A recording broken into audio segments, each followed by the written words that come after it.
Bienvenue dans le Face-à-Face sur France 24. C'était une promesse de campagne d'Emmanuel Macron. L'Assemblée nationale a adopté la loi de bioéthique qui prévoit l'élargissement de la procréation médicalement assistée, la PMA, aux couples lesbiens et aux femmes seules et non plus aux seuls couples hétérosexuels souffrant de problèmes d'infertilité. Autre changement majeur, la levée de l'anonymat des donneurs de sperme ou encore des donneuses d'ovocytes et la possibilité également de congeler ses propres ovocytes. PMA pour toutes, que change la loi de bioéthique? On en parle avec mes deux invités. J'ai le plaisir d'avoir à mes côtés le professeur Michael Grynberg, gynécologue obstétricien, chef du service de médecine de la reproduction et préservation de la fertilité au sein du centre hospitalo-universitaire Antoine Béclère, professeur des universités. Bonsoir à vous. Bonsoir. Et bienvenue. Merci. Avec nous également Claire Delahougue. Bonsoir, docteur en droit, chercheuse associée à l'ECLJ, à European Center for Law and Justice. Bonsoir et merci d'être là également. Professeur Michael Grynberg, les femmes lesbiennes et célibataires pourront donc avoir recours à la PMA jusqu'à 43 ans, si je ne m'abuse. Ça sera remboursé. Ça passe par une série d'entretiens avec un médecin. Il y a plusieurs techniques, la FIV, la fécondation in vitro, le transfert d'embryons ou encore l'insémination artificielle. La France s'aligne donc sur 10 pays européens qui autorisent cette PMA pour toutes. C'est donc une avancée sociétale pour vous. C'est historique, dit Elisabeth Moreno, la ministre chargée de l'égalité. C'est effectivement historique, ça fait longtemps qu'on attendait, on en avait marre de voir nos patientes qui allaient se faire traiter à l'étranger pour des choses qui auraient très bien pu se faire en France et qui, faute d'avancer, de vouloir avancer sur le plan sociétal et finalement de se mettre juste au fait de la vie moderne, ne voyaient pas le jour. Donc là, on est vraiment effectivement content que ça puisse se faire. Elles sont nombreuses, celles qui partent à l'étranger le faire? C'est difficile d'avoir des chiffres, mais on pense que c'est, on va dire, à peu près 20 000 femmes en tout, que ce soit les célibataires ou les femmes en couple qui partaient tous les ans à l'étranger. Donc ça s'aligne, il y a une sorte d'alignement en tout cas sur... Claire Delahougue, vous êtes opposée à cette PMA pour toutes, pourquoi? Parce que cette mesure, d'une part, prive délibérément de père un certain nombre d'enfants, et d'autre part, elle modifie radicalement le fondement de la filiation. Jusqu'à maintenant, la filiation était fondée sur la nature ou l'imitation de la nature ou quelque chose qui était vraisemblable. Désormais, la filiation se trouve fondée sur la volonté, ce qui a un certain nombre de conséquences graves. D'abord, c'est un changement absolument radical, mais la volonté, par exemple, peut être changeante. Pourquoi ne nous dirait-on pas dans quelque temps, puisque la filiation est fondée sur la volonté, j'ai changé d'avis, ma volonté a changé, donc pourquoi ne pas avoir des filiations temporaires? Pourquoi ne pas avoir des filiations multiples? Si c'est fondé sur la volonté, pourquoi se limiter à 2 parents? Il y a des pays où on reconnaît des filiations avec 3 ou 4 parents. Et le désir d'enfant? Alors le désir d'enfant est parfaitement naturel et légitime, bien entendu, mais le désir n'est pas une source de droit en lui-même.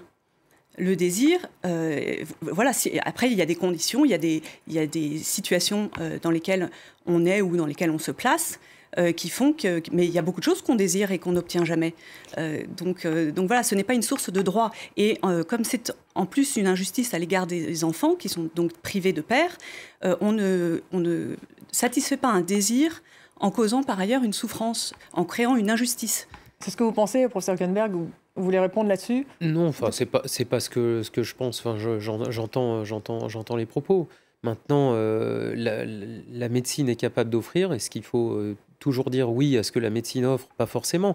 Mais là, en l'occurrence, on sait déjà que des femmes célibataires ou des femmes en couple élevaient des enfants avaient le droit d'adopter. Donc, c'était absolument pas du tout logique de pouvoir se mettre dans une situation où on les empêchait, alors qu'elles en étaient dans la capacité de pouvoir porter un enfant. Ce que vous écrivez dans le Figaro aujourd'hui, c'est que la loi a raté le coche en n'autorisant pas les centres de PMA privés à but lucratif à procéder au prélèvement, au recueil et à la conservation de gamètes. Vous écrivez qu'il y a un risque de pénurie de paillettes de sperme, qu'il n'y a pas assez de donneurs en France. Donc c'est une loi à mi-chemin, finalement, pour vous? Alors, je crois, c'est pas vraiment une loi de mi-chemin, parce qu'à partir du moment où on est devant une telle avancée sociétale, on peut pas dire que ce soit à mi-chemin. Ceci étant, on aurait bien aimé qu'aujourd'hui, on a l'impression qu'on a une loi qui va nous autoriser à faire des choses qu'on va pas pouvoir mettre en application. Parce que très clairement, cette levée d'anonymat des donneurs, c'est associé dans tous les pays, mais tous les pays, à une diminution du nombre de dons. Donc, on est déjà dans un pays où il y a une pénurie de sperme pour les couples hétérosexuels qui en avaient besoin jusque-là, parce que l'homme était infertile. À partir du moment où on va faire rentrer en plus de ces couples hétérosexuels des femmes en couple, des femmes célibataires... 2 000 à 3 000 qui vont s'ajouter à la demande. Qui vont s'ajouter déjà dans un système où il y a une pénurie, eh bien, on n'a pas les moyens de subvenir à ça. Donc il y a un effet d'annonce de dire « Ok, la loi passe », mais le seul droit et la seule possibilité qu'elles vont avoir aujourd'hui, c'est de s'inscrire sur une liste d'attente. Et on ne sait pas pourquoi. Donc il faudrait indemniser les donneurs, les payer, les encourager. Comment ? Il y a des campagnes de pub, manifestement, qui vont être lancées. Oui, les encourager, bien sûr. Les dédommager, moi, ça ne me pose pas de problème. À partir du moment où on travaille sur des registres, on sait exactement combien d'enfants sont issus d'un don de par une personne. Donc, ça veut dire des registres nationaux. C'est compliqué à mettre en place, mais il y a des moyens de faire. Claire Delahougue, autre changement majeur avec cette loi, c'est la levée de l'anonymat des donneurs de sperme ou des donneuses d'ovocytes. C'est l'article 3 donc, qui ouvre ce droit. Et puis également, vous pouvez congeler vos ovocytes. Vous êtes opposé à cela également ? Alors, il y a plusieurs choses. J'aurais aimé revenir aussi sur la question, encore sur la PMA, avant de passer au... Mais il faut qu'on avance parce qu'on n'a pas beaucoup de temps. Hein, donc, bon, alors avançons. Le texte explique, les explications qui sont avec le texte expliquent que c'est pour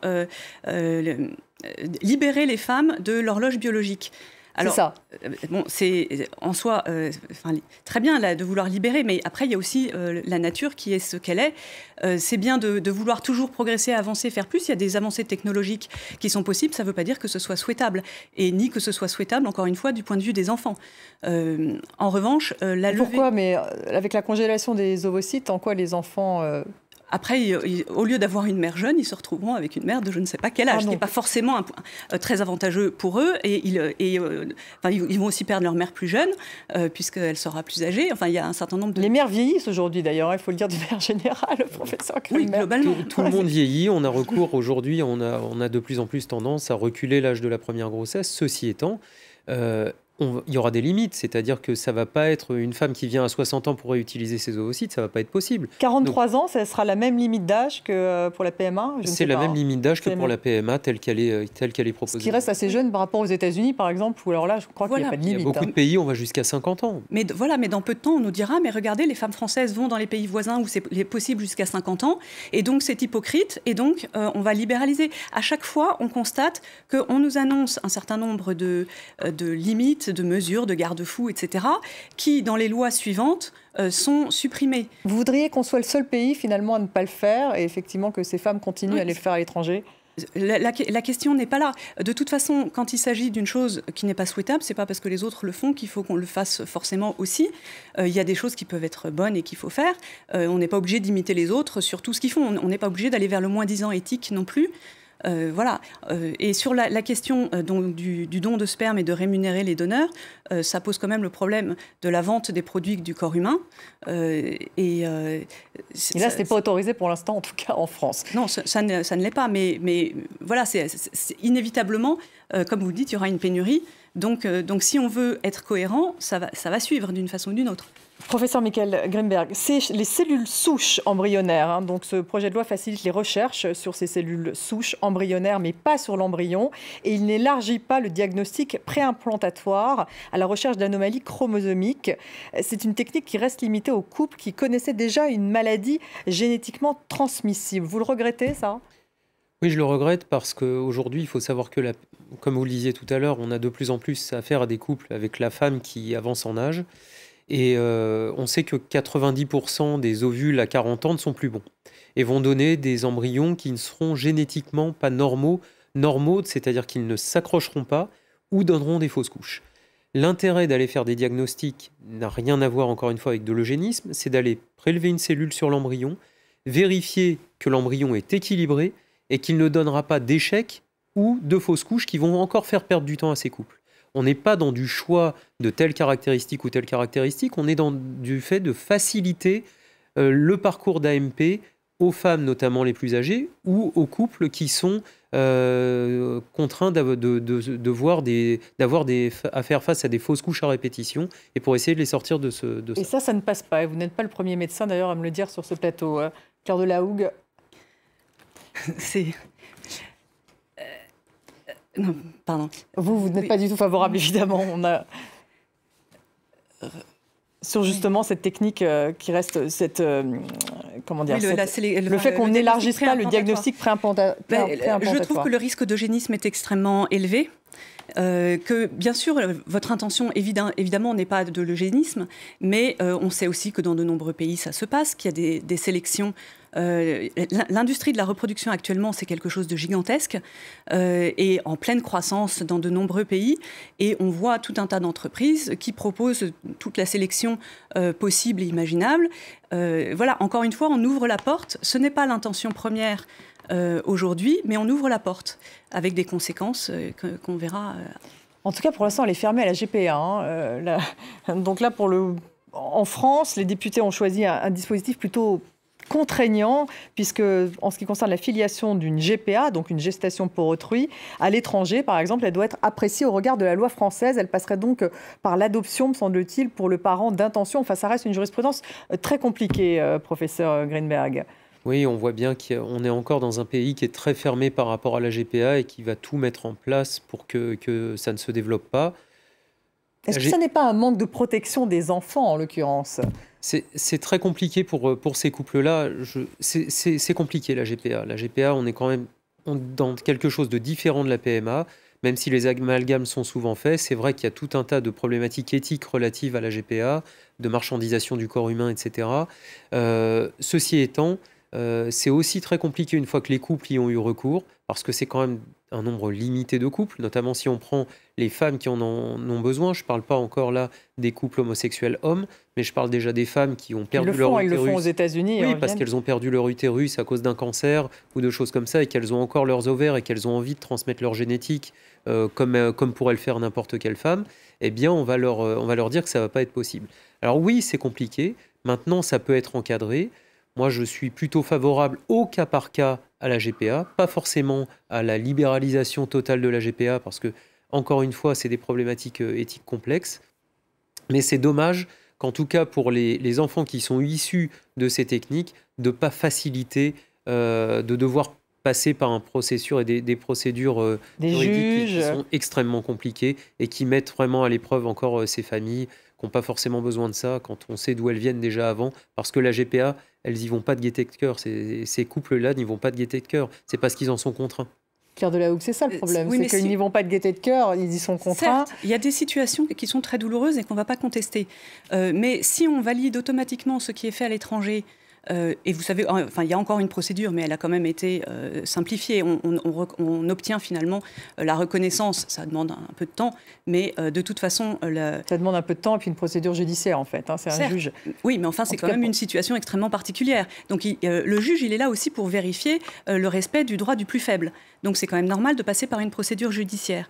Et vous savez ou pas, mais qu'en Angleterre, par exemple, la GPA est autorisée dans des cas particuliers, c'est encadré, c'est pas censé être rémunéré, etc. Eh bien, il y a beaucoup plus d'Anglais qui vont faire des GPA. Avant, c'était en Inde, jusqu'à ce qu'ils ferment les frontières pour ça, parce que, justement, ils trouvent que ce n'est pas suffisant. Alors, est-ce qu'il faut élargir la loi anglaise pour tous les cas ? Non, on peut pas. Il y a des cas particuliers qui sont douloureux, certes, mais vous savez aussi que le nombre, parmi tous les cas de GPA qui existent, la plupart ne sont pas des cas des femmes qui ont perdu leur utérus ou qui ont une raison strictement médicale d'y avoir recours. Il y a des couples homosexuels hommes, il y a beaucoup de couples homosexuels hommes, mais il y a même des femmes aux États-Unis, une agence... Mais lorsqu'ils ont des enfants et qu'ils reviennent en France, il faut bien reconnaître leur paternité. Mais la paternité sinon, les enfants n'ont pas de père biologique est reconnue sans aucune difficulté. N'ont pas de parents. La paternité à l'égard du père biologique a toujours été reconnue sans difficulté. Mais l'autre Eh bien, l'autre, il peut adopter dans la situation actuelle. Et puis, voilà, après, ces personnes se mettent aussi dans une situation, enfreignent délibérément la loi française, ou la contournent, pas l'enfreignent, mais la contournent en partant à l'étranger. Donc, qu'il y ait quelques conséquences et quelques complications au retour, ce n'est pas non plus forcément surprenant. Mais la gestation par autrui entraîne... c'est vraiment une marchandisation de l'enfant, c'est une utilisation de la femme qui est quand même... la femme est utilisée comme une machine reproductrice. La mère porteuse, elle est traitée d'une façon... Alors certes, il y a des pays où ça peut être encadré. C'est le cas aux États-Unis. Plus ou moins. Mais par exemple, une gestation par autrui en Angleterre, où c'est censé être non commercial et non rémunéré, ça coûte plus cher que d'aller la faire en Europe de l'Est ou en Asie.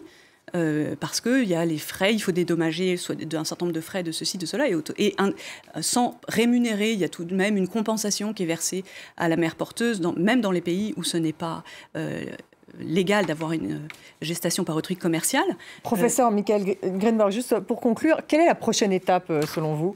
Ce ne serait pas la GPA pure et simple, ce serait quoi?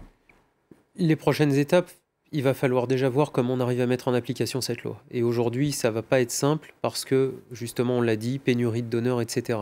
Et manque de moyens dans les centres qui vont être autorisés à le faire, puisque c'est ce que je disais, vous le mentionniez tout à l'heure ce matin dans la presse.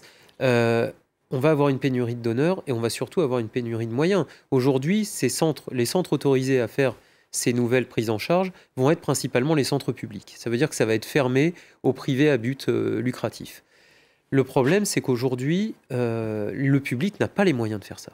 On n'a pas les moyens de faire ça. Je travaille dans un centre public, je vois bien les moyens dont on dispose, et très clairement, en faire face à toutes ces demandes, on va pas pouvoir. C'est pour ça qu'il aurait fallu élargir d'emblée à tous les centres qui font de la PMA. Un centre fait de la PMA, a droit de faire toutes les techniques de PMA qui sont autorisées sur le territoire. Merci d'avoir été avec nous, professeur Michael Greenberg. Merci à vous, Claire Delahougue, et merci de nous avoir suivis. Restez avec nous sur France 24.